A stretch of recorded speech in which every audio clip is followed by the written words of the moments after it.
Assalamualaikum warahmatullahi taala wabarakatuh. Good morning. Okay, meron tayong isang followers na nagtanong na naman sa atin tungkol sa pag-apply dito sa bangko. So sabi niya, graduate daw siya ng electrical and NC2 holder din siya ng electrical. Pero ang work experience niya ay HVAC technician sa abroad. So, matanong kita, sir, ano ba gusto mo applyan dito sa bangko? Electrician o HVAC technician? Okay, actually parehas naman yan. Pwede mong applyan dito. Kaya lang, magkakatalo sa requirements na kailangan. So, kung sa electrical, which is electrician ka naman talaga and meron kang NC2, so yun, sapat na yun.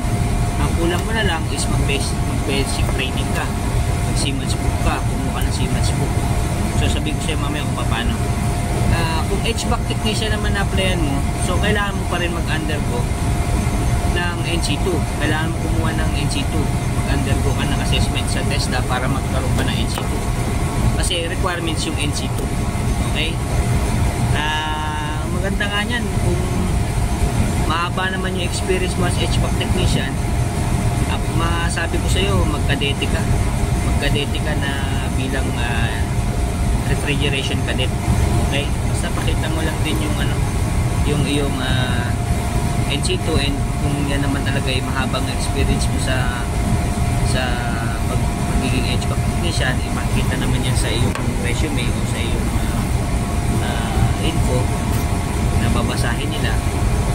Pag kadete ka, mag-apply ka sa kadete. Pero kung hindi mo kaya, pwede ka maging raper tulad namin. HVAC technician din kami, pero assistant kami dito.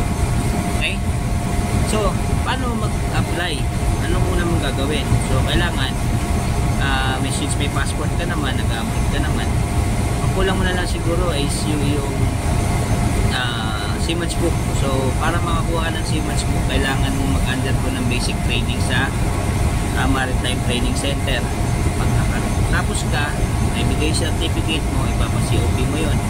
Pagka-COP mo na, yun ang gagamitin mong requirements para makakuha ka ng Siemens book sa Marina. Okay, and then take note lang din, medical mo, alagaan mo, bantayan mo yung katawan mo, siguro naman